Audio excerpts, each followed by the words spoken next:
ஆனந்தம் பாடி திரும்பியே வா தூய தேவ பலத்தால். ஆனந்தம் பாடி திரும்பியே வா தூய தேவ பலத்தால். சீயோன் பர்வதம் உன்னை சேர்த்திடுவார், சந்ததம் மகிழ்ச்சி அடைவார். இந்த தேவன் என்றென்றும் உள்ள சதா காலமும் நமது தேவன், மரண பரியந்தம் நம்மை நடத்திடுவார். அநாதி தேவன் நம் அடைக்கலமே, அவர் நித்திய புயல் செல்லும் ஆதாரமே. அநாதி தேவன் நம் அடைக்கலமே, அவர் நித்திய புயல் நம் ஆதாரமே. கிறிஸ்துவுக்குள் பிரியமானவர்களே, ஆண்டவராய் இயேசு கிறிஸ்து நாமத்தினாலே உங்கள் அனைவருக்கு எங்கள் அன்பான வாழ்த்துக்களை தெரியப்படுத்துகிறோம். இந்த மாலை நேரத்திலும் கர்த்தருடைய சத்தம் என்ற தொலைக்காட்சி நிகழ்ச்சிக்கு உங்களை அன்போடு வரவேற்று கர்த்தருடைய வார்த்தையை போதித்து உங்கள் ஆசீர்வாதத்துக்காக ஜெபிக்க விரும்புகிறேன். இந்த 5ஆம் அதிகாரத்திலே பெல்சாத்தாருக்கு நடந்த சம்பவத்தை வேதத்தில் வாசிக்கிறோம். இந்த பெல்சாத்தார் யார் என்றால் நேபுகாத் நேச்சாருடைய பேரன். நேபுகாத் நேச்சாருடைய, நீங்கள் வேதத்தில் அதுக்கு ஒரு கருத்தை சொல்ல விரும்புகிறேன். எழுதப்பட்ட எழுத்துக்கு நீ அர்த்தத்தை தெரியப்படுத்துவாய் என்றால், அதாவது அர்த்தத்தை நீ தரிப்பிப்பாயானால் உன் கழுத்திலே சரப்பணிகள் தரிப்பிக்கப்படும். ராஜ்யத்திலே 3வது அதிகாரியாயிருப்பான். 3வது அதிகாரி பெல்சாத்தார், அவனுடைய அப்பா தானியேல் 3வது ஒரு ரூலராக இருப்பான் என்று அவன் அறிவித்தான் என்று சொல்லப்பட்டிருக்கு. இந்த பாபிலோனை குறித்து அருமையானவர்களே கடந்த வாரத்தில் தியானித்தோம். அது கிறிஸ்துவுக்கு முன்னால் 2000 ஆண்டுகளுக்கு முன்பாக நதிக்கரையில் உண்டாக்கப்பட்ட சின்ன நகரம். அது விருத்தியடைந்து அதை பல ராஜாக்கள் ஆளுகை செய்து அது வளர்ந்தது.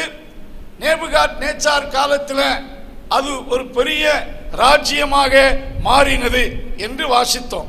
நேபுகாத் நேச்சாருடைய காலத்தில் அது ரொம்ப பிரபலமான ஒரு சாம்ராஜ்யமாய் இருந்தது என்று சொல்லப்பட்டிருக்கிறது. ஸோ இந்த 5ஆம் அதிகாரம் நீங்க வேதத்தில் வாசித்து பார்க்கும்போது இந்த 5ஆம் அதிகாரத்தில் பெல்சாத்தாருடைய முடிவு எழுதப்பட்டிருக்கிறது. நாம இந்த 5ஆம் அதிகாரம் என்பது 7ஆம் 8ஆம் வசனத்துக்கு அதிகாரத்துக்கு பின்னால் வரவேண்டிய அதிகாரம். என்றால் 7ஆம் வசனத்தில் 1ஆம் வசனத்தை வாசிங்க. பாபிலோன் ராஜாவாகிய பெல்சாத்தாரின் 1ஆம் வருஷத்திலே போதும். 5ஆம் அதிகாரம் என்பது அவன் வாழ்ந்த கடைசி வருஷம் என்று பார்க்க முடிகிறது. 7ஆம் 8ஆம் அதிகாரத்தில் 8ஆம் அதிகாரம் 1ஆம் வசனத்திலே வாசிக்கிறோம். ராஜாவாகிய பெல்சாத்தியர் ராஜ்யம் பண்ணின 3ஆம் வருஷத்திலே தானியேல் ஒரு தரிசனத்தை கண்டான். அப்படி என்றால் இந்த ஒழுங்கு பிரகாரமாக வர வேண்டும் என்றால் ஸ்தோத்திரம், இந்த 5ஆம் அதிகாரம் 8ஆம் அதிகாரத்துக்கு பின்னால் இருக்க வேண்டும். அப்படி இருந்தால் அந்த ஆர்டர் பிரகாரமாக இருக்கக்கூடும். ஆகிலும் வேதத்தில் அவனுடைய முடிவு முதலாவது எழுதப்பட்டிருக்கிறது. இந்த அதிகாரத்திலிருந்து நாம கற்றுக்கொள்ள வேண்டிய சில நல்ல பாடங்கள் இருக்கிறது. அவைகளை கற்றுக்கொள்ள கர்த்தர் உதவி செய்வாராக. 1ஆம் வசனத்திலே வாசிக்கிறோம், பெல்சாத்தார் என்னும் ராஜா தன் பிரபுக்களில் 1000 பேருக்கு ஒரு பெரிய விருந்தை என்ன செய்தான். நேபுகாத் நேச்சார் ஒரு பெரிய பொற்சலையை உண்டாக்கி தூரா என்ற இடத்திலே நிறுத்தி சகல தேசத்தின் பிரபுக்களையும் அதனுடைய டெடிகேஷனுக்கு அழைத்தார். அது அவனுடைய ஸ்பெஷல்.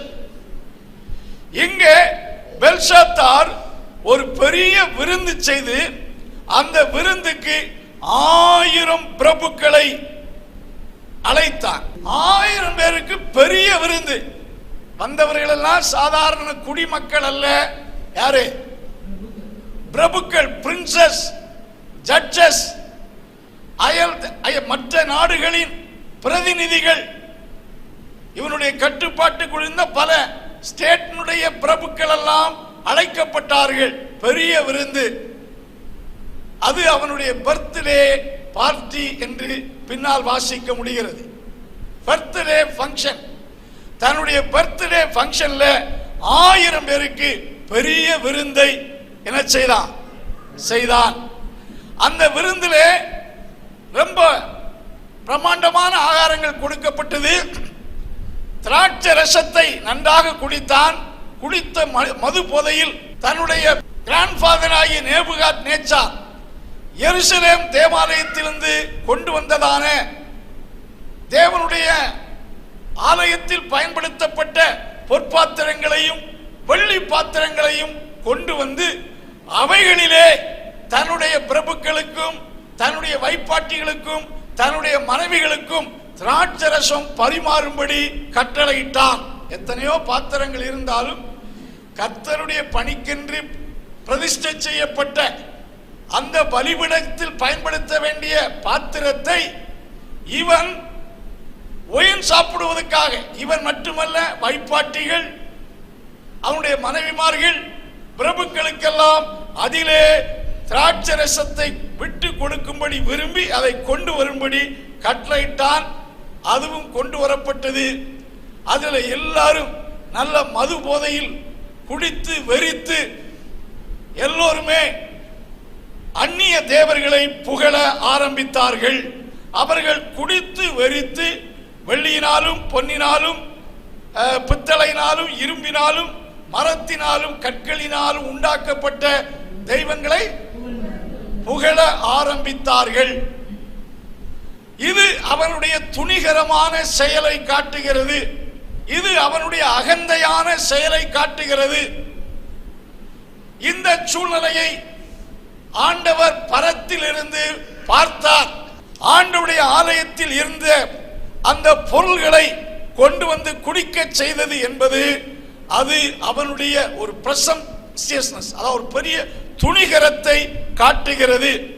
அவ்விதமாக ஸ்தோத்திரம் தேவர்களை புகழ்ந்து மது போதையில் இருந்த நேரத்தில் அந்த ஆடிட்டோரியத்திலே ராஜாவுக்கு எதிராக இருந்த சுவரிலே திடீரென்று ஒரு மனித விரல் தோன்றி ஒரு வாக்கியத்தை எழுதினது.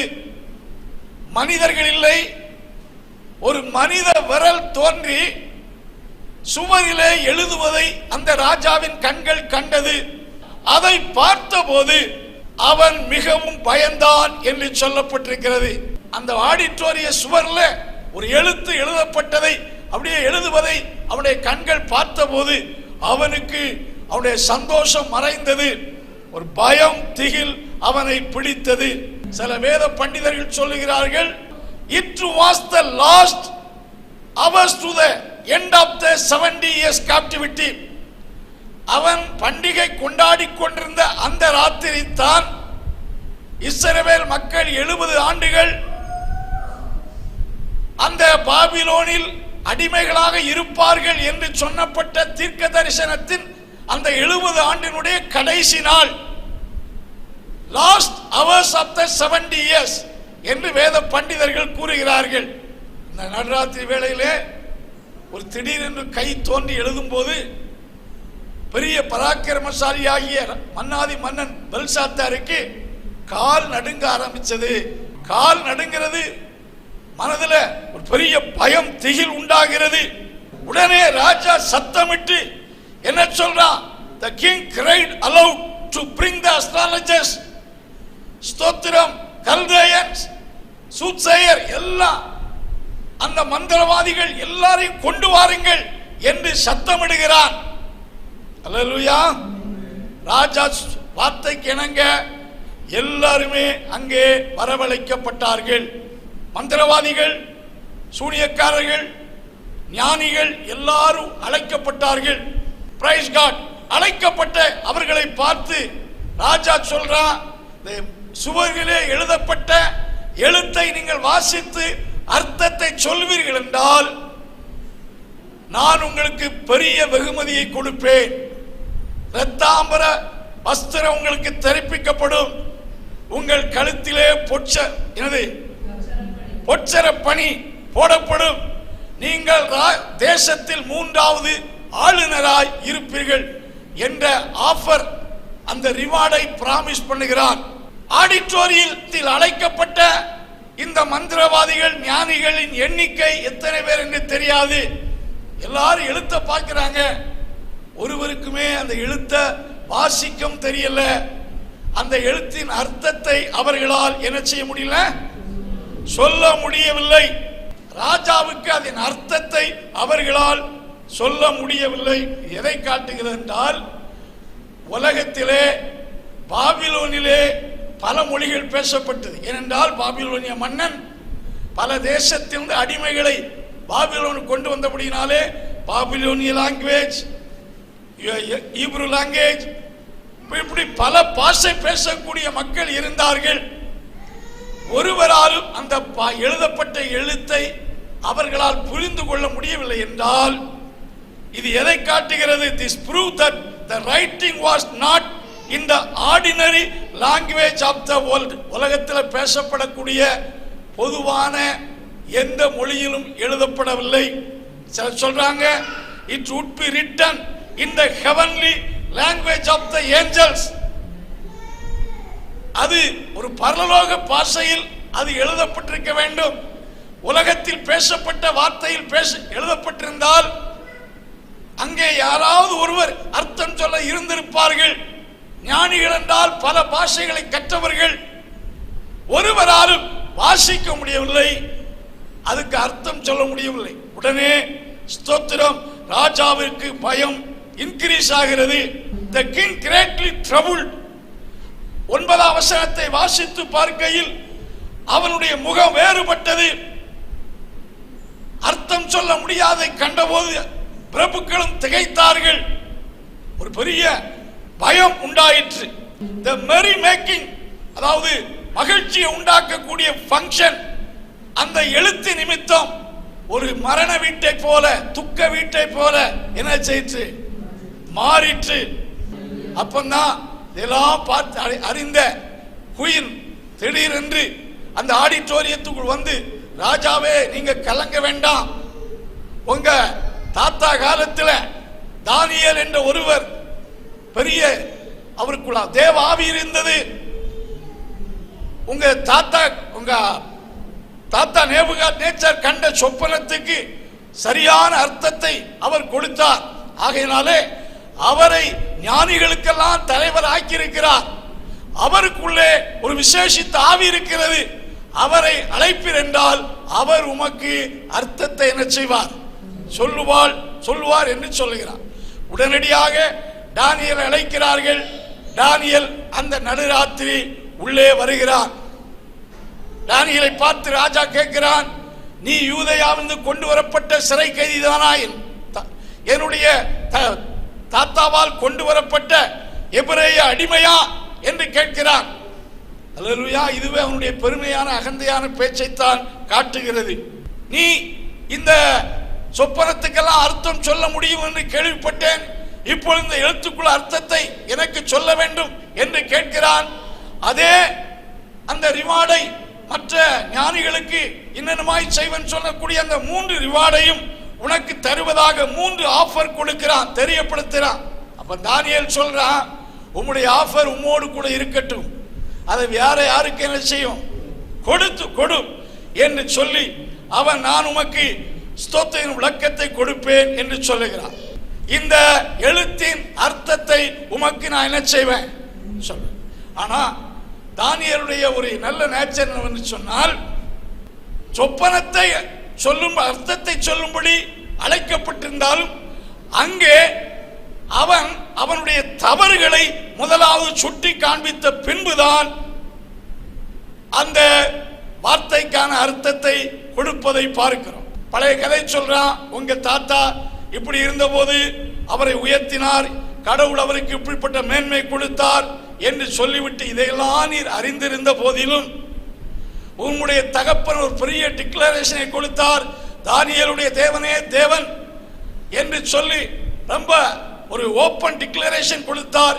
இதையெல்லாம் அறிந்து தெரிந்த போதிலும் நீர் உம்முடைய உள்ளத்தில் தாழ்த்தவில்லை, உம்மை உயர்த்தினீர், தேவனுடைய ஆலயத்தின் பரிசுத்தமான அந்த பாத்திரத்தை தீட்டுப்படுத்தினீர், விக்கிரகங்களை நீர் புகழ்ந்தீர், ஸ்தோத்திரம், கர்த்தரை மகிமைப்படுத்தவில்லை என்று சொல்லி, ஆகையினால்தான் உமக்கு எதிராக தேவன் இந்த தீர்மானத்தை எடுத்திருக்கிறார் என்று தெரியப்படுத்துகிறார்.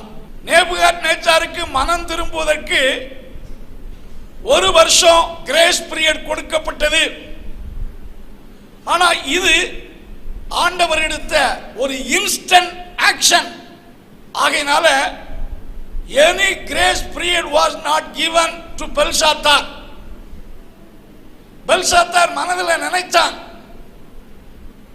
இந்த சொப்பனத்தின் இந்த வார்த்தையின் அர்த்தத்தை தெரியப்படுத்தின போது அவன் தானியேலுக்கு சரப்பணியை போடுங்கள், அவன் 3வது ராஜா என்று டிக்ளேர் பண்ணுங்கள் என்று ரிவார்டை அவன் அறிவிக்க காரணம் என்ன? தனக்கு அந்த ராத்திரி ஒரு முடிவு வரப்போகுது அவன் நினைக்கவில்லை. நேபுகாத்நேச்சாருக்கு கொடுத்தது போல some years, some month, ஒரு கிரேஸ் டைம் எனக்கு தருவார். அந்த காலகட்டத்தில் ஏதாவது அட்ஜஸ்ட் பண்ணி சூழ்நிலையை மாற்றலாம் என்று அவன் மனதில் நினைத்திருந்திருக்க முடியும். ஆகையால் தான் அந்த கடைசி நேரத்தில், இந்த ராத்திரி நேரத்தில் இந்த எழுத்தை வாசித்த தானியேலுக்கு அவன் வாக்கு பண்ணபடி, அந்த பிராமிஸ் பண்ணபடி அவைகளெல்லாம் கொடுக்கும்படி கட்டளையிட்டான் என்று சொல்லப்பட்டிருக்கு. தானியேல் அந்த எழுத்தை வாசிக்கிறார். Price God. அந்த எழுத்தை பார்க்கும்போது தானியேல் சொல்லும், நீர் தாழ்த்தாமல் போனபடியால் therefore this writing was written, இந்த எழுத்து எழுதப்பட்டது. அதற்கு விளக்கம் அந்த சொல்லும்போது this is the writing that was written, இதான் எழுதப்பட்டது. மெனே மெனே தெக்கேல் உப்பாசின் என்று எழுதப்பட்டது. அதுக்கு அவர் விளக்கம் சொல்வதை பார்க்கிறோம். மெனே மெனே என்பதற்கு இந்த வார்த்தையின் அர்த்தம் என்ன? மெனே என்பதற்கு தேவன் உன் ராஜ்யத்திற்கு மட்டிட்டு அதற்கு முடிவை உண்டாக்கினார் என்று அர்த்தம். மட்டிட்டு என்று சொல்லும்போது God numbered. மெனே மீன்ஸ் numbered.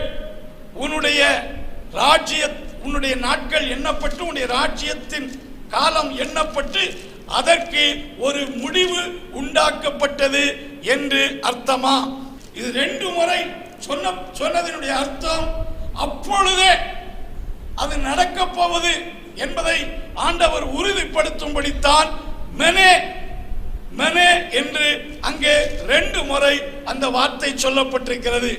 மெனே என்பதற்கு தேவன் ராஜ்யத்தை மட்டிட்டு அதற்கு முடிவை உண்டாக்கினார். அதனுடைய மீனிங் என்னவென்றால் அது இப்பொழுதே நடக்கப் போகிறது என்பதை சுட்டி காண்பிக்கும்படி அப்படி சொல்லப்பட்டது. 2வது தெக்கேல் என்று சொல்லும் போது நீ தராசிலே வைத்து நெருக்கப்பட்டாய். Hallelujah. You are weighted but you are found lacking. ஆண்டவர் உன்னை நிறுத்து பார்த்தபோது நீ குறைவுள்ளவனாய் காணப்பட்டாய். உப்பாசின் என்ற வார்த்தைக்கு it is a plural of persons, meaning உன்னுடைய ராஜ்யம் பிரிக்கப்பட்டது. Your kingdom is split and given to 2 groups. உன்னுடைய ராஜ்யம் பிரிக்கப்பட்டு மேதியருக்கும் பெர்சியருக்கும் என்ன செய்யப்பட்டது? கொடுக்கப்பட்டது. அர்த்தத்தை சொல்லுங்கள். மனே மனே என்று சொல்லும் போது உன்னுடைய ராஜ்யத்திற்கு என்ன உண்டாயிற்று? முடிவு உண்டாக்கிற்று. மட்டிட்டு அதற்கு முடிவு தேவன் உண்டாக்கினார். God has made an end to your kingdom. Repeated words instantly is going to be done. தெக்கேல் என்பதற்கு திராசிலே நெருக்கப்பட்டாய், நீ தேவனுடைய பார்வையிலே குறைவுள்ளவனாய் காணப்பட்டாய். பேரேஸ் என்பதற்கு ராஜ்யம் பிரிக்கப்பட்டது. Your kingdom is split and given to 2 groups. மேதிய பெர்சியருக்கு கொடுக்கப்பட்டது என்று விளக்கத்தை கொடுத்தார். ஏற்கனவே சொன்னேன், இந்த விளக்கம் கொடுக்கப்பட்ட போது ராஜா அழுதிருக்க வேண்டும், அது ஏதாவது செய்திருக்கணும். ஆனா வாக்கு பண்ணபடி ரிவார்டை கொடுக்க சொல்வதின் நோக்கம் என்ன? இந்த காரியம் உடனடியாக நடக்காது என்று அவன் என்ன செய்தான், நினைத்திருந்தான். தானியேலுக்கு சொன்னபடி ரிவார்டு அறிவிக்கப்பட்டது. 30ஆம் வசனத்தில் வாசிக்கிறோம், அன்று ராத்திரியிலே கல்தேயரின் ராஜாவாகிய பெல்சாத்தார் என்ன செய்யப்பட்டான். அவன் பர்த்டே கொண்டாடி கொண்டிருக்கக்கூடிய அன்று பர்த்டே நைட், அந்த 70 வருஷ அந்த தீர்க்க தரிசன வருஷம் முடிந்த அந்த நாள் ராத்திரியிலே அவன் என்ன செய்யப்பட்டான், கொலை செய்யப்பட்டான். At that night Belshazzar was slain. பெர்சியர்கள் ராஜ்யத்தை பிடித்தார்கள். மேதியனாகிய தரியு தன் 62ஆம் வயதிலே ராஜ்யத்தை என்ன செய்தான், கட்டி கொண்டான். சரித்திரத்தை வாசிக்கையில் தன்னுடைய அந்த பாபிலோனிய 2 கவர்னர்ஸ் அல்லது 2 லார்ட்ஸ் அவருடைய பெயர்களை குறிப்பிடுகிறார்கள், கடேராஸ் அண்ட் கொப்பிரியாஸ். இந்த 2 பேரும் இந்த பாபிலோனிய மன்னரால் பாதிக்கப்பட்டவர்கள். பாபிலோனிய மன்னனாகிய பெல்சாத்தார் மேல் இவர்களுக்கு ஒரு வருத்தம், கோபம், எப்போ தீர்க்கலாம் என்ற, பழி வாங்கலாம் என்ற எண்ணத்தோடு இருந்தவர்கள். இது ஒரு பர்த்டே பார்ட்டி. 1000 பேர் அழைக்கப்பட்டிருக்கிறார்கள். பிரின்சஸ், ஜட்ஜஸ் ஃபாரின் தேசத்தில் வந்து கொண்டே இருக்கிறார்கள். ஆகையினாலே எல்லா நாளும் ஒரு குறிப்பிட்ட மணி நேரத்தில் கதவுகள் எல்லாம் பூட்ட வேண்டிய பாபிலோனிய அந்த எல்லைக்குள் மெயின் டோர் பிரபுக்கள், ஜட்ஜஸ்கள் வருவதற்காக அந்த குறிப்பிட்ட அந்த நாளிலே, அதை ஏசாயா தீர்க்கதரிசன புஸ்தகம் 45ஆம் அதிகாரம் 1ஆம் வசனம் வாசிங்க. கர்த்தராகிய நான் கோரேசுக்கு முன்பாக ஜாதிகளை கீழ்ப்படுத்தி அவனுக்கு முன்பாக வாசல்கள் பூட்டப்படாதிருக்க கதவுகளை திறந்து வைக்கும்படி செய்வேன்.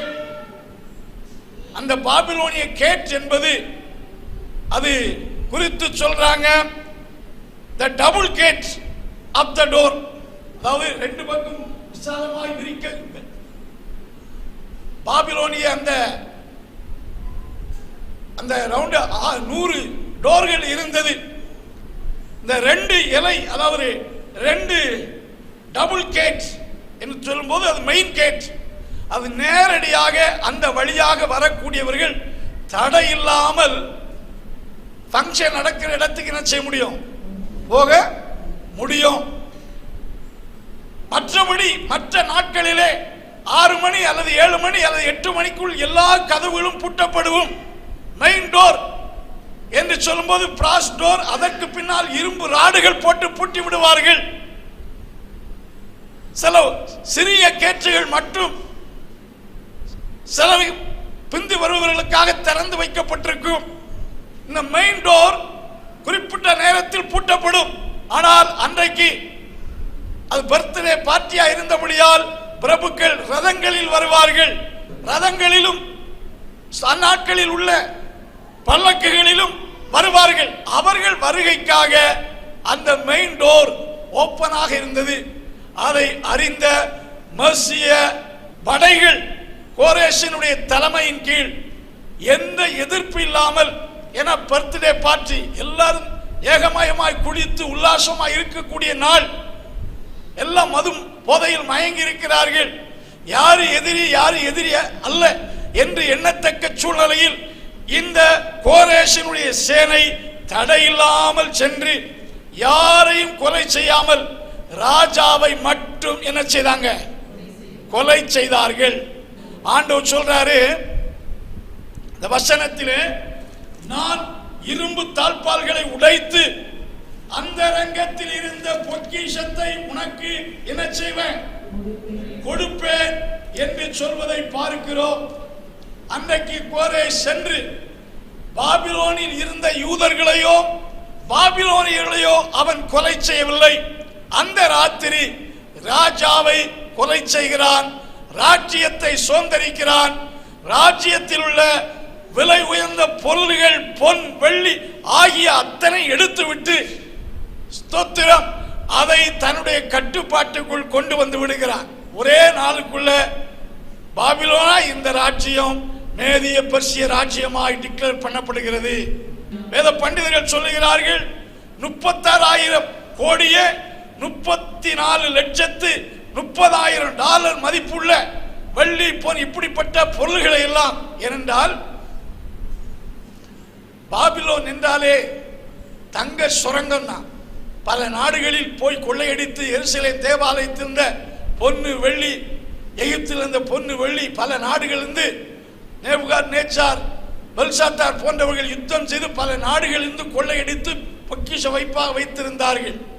ஆண்டவர் கோரேஷை பார்த்து சொன்னார், உனக்கு இருளில் இருந்த பொக்கிஷத்தை என்ன செய்வேன், தருவேன் என்று சொன்னார். இவன் இங்கே பிரவேசித்து மறைத்து வைத்திருந்த விலையேறப்பட்ட பொருள்கள், வெள்ளி, எல்லா பொருள்களையும் அவன் அங்கிருந்து எடுத்து தன்னுடைய தேசத்துக்கு சென்றான். பாபிலோனை கொள்ளையிட்டான். Praise God. அருமையான தேவனுடைய பிள்ளைகளே, 36,000 கோடியே 34,30,30,000 மதிப்புள்ள விலை உயர்ந்த பொருள்களை பாபிலோனில் இருந்து அவன் எடுத்து சென்றான் என்று சொல்லப்பட்டிருக்கிறது.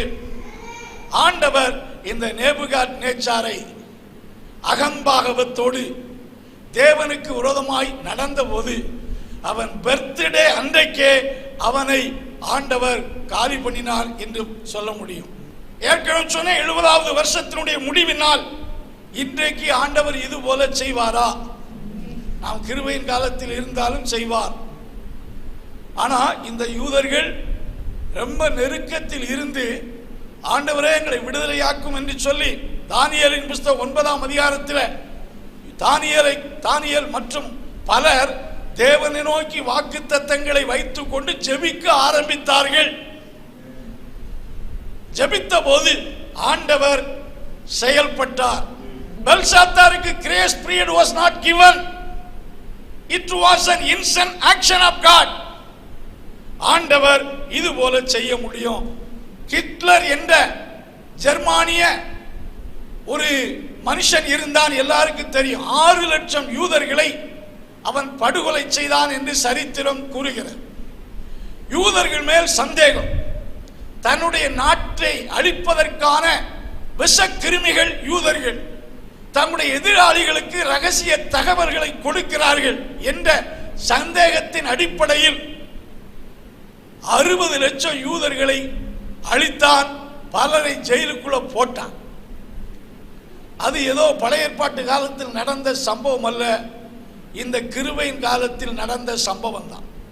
1945 ஏப்ரல் 30ஆம் தேதி ரஷ்ய சேனை அவனுக்கு எதிராக நெருங்குகையில் அவனும் அவனுடைய மனைவியும், பெரிய வல்லரசாக ஜெர்மானிய பெரிய தலைவனாக இருந்தவன், இனிமேல் வெளியே போன அவமானம் என்று சொல்லி அறை வீட்டுக்குள்ளே மனைவி அழைத்து சென்று குடித்து உல்லாசமா இருந்து இட் இஸ் finished என்ற ஒரே வார்த்தையை சொல்லி துப்பாக்கினால் தன்னைத்தானே என்ன செய்தான், சுட்டு கொண்டான். அவன் மனைவிக்கு ஒரு பாய்சன் உண்டாக்கக்கூடிய, அதாவது சைனட் என்று சொல்லக்கூடிய ஒரு மாத்திரை கொடுத்து அவளும் அதை சாப்பிட்டு 2 பேரும் பெரிய வல்லமையாக பெரிய வெற்றிகளை குவித்த அந்த பெரிய கிரேட் லீடர்ஸ் ஒரு அறை வீட்டுக்குள்ளே செத்தார்கள். It was God's punishment on them. யூதர்களை அவன் கொலை செய்கையில் ஒரே அந்த ட்ரெயின் கம்பார்ட்மெண்ட்டுக்குள்ள ஆயிரக்கணக்கானவர்களை அடைத்து தண்ணீர் கொடுக்காதபடி ரொம்ப கொடூரமாக நடத்தினான். God was watching over on his dealing, on his செயல்பாடுகளை எல்லாம் பார்த்தார். ஆண்டவருடைய பிள்ளைகள் அந்த நெருக்கத்தின் மத்தியில வேண்டுதல் செய்தார்கள். கிருபையின் காலத்தில் தான் அவனை அங்கும் இங்கும் போக விடாதபடி ஒரே அறை வீட்டுக்குள்ள கொண்டு போய் அவன் துப்பாக்கினால அவனையே மாய்த்து கொள்ளும்படி செயல்பட்டு. இன்னும் அருமையான தேவ பிள்ளைகளே, சரித்திரத்தில் நீங்க வாசித்து பாருங்க. நீரோ AD 64 அது கிருபையின் காலம்தான். இயேசு மரித்து உயிர்த்தெழுந்த கிருபையின் காலம், சிலுவையில் தான் கிருபையின் காலம் ஆரம்பிக்கிறது. அந்த கிருபையின் காலத்திலே நீரோ என்ற மன்னன் தேவ ஜனங்களை துன்படுத்தினான்.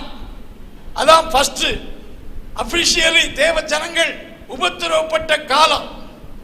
தேவ பிள்ளைகளை பல விதத்தில் பப்ளிக்காக கொண்டு வந்து அவர்களை அழித்தார்.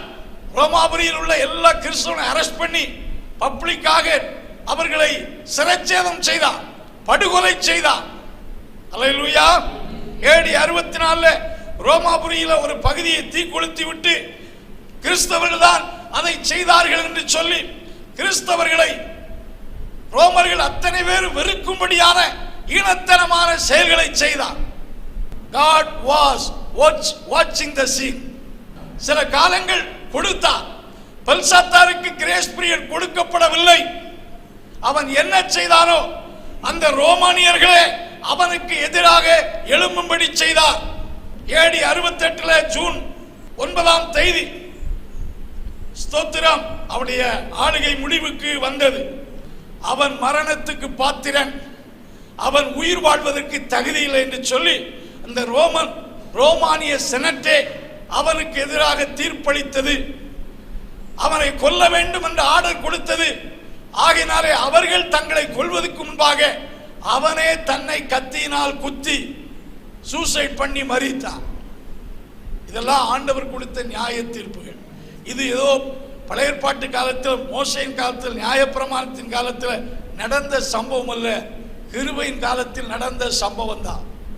ஆண்டுடைய பிள்ளைகள் உங்களுக்கு எதிராக, தேவ ஜனத்துக்கு எதிராக யார் செயல்பட்டாலும் ஆண்டவர் ஒரு தருணம் கொடுப்பார்.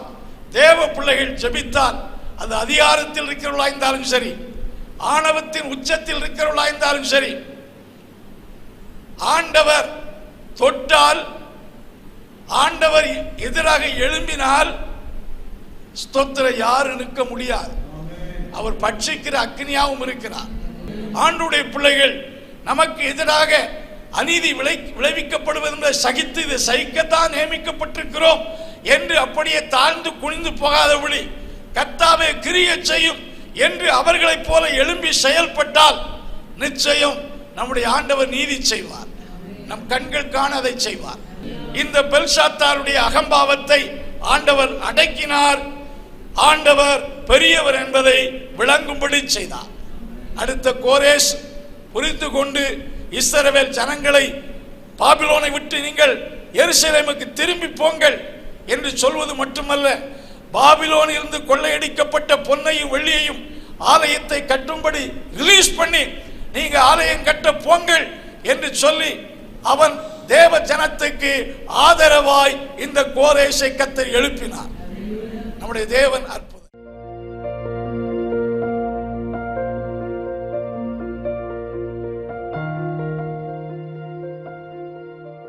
அன்புள்ள ஆண்டவரே, உம்முடைய வார்த்தையை கேட்ட உம்முடைய பிள்ளைகளை ஆசீர்வதியும். உம்முடைய கிருபையின் ஆசீர்வாதங்கள் ஒவ்வொருவரிலும் உண்டாகட்டும். ஆண்டவர் ஆளுகை செய்யும், ஆசீர்வதியும். ஒவ்வொரு குடும்பத்திலும் ஆசீர்வாதம் உண்டாவதாக, வியாதிகள் நீங்குவதாக, அற்புதம் நடப்பதாக. இயேசு கிறிஸ்துவின் நாமத்தில் ஜெபங்கேளு நல்ல பிதாவே, ஆமென்.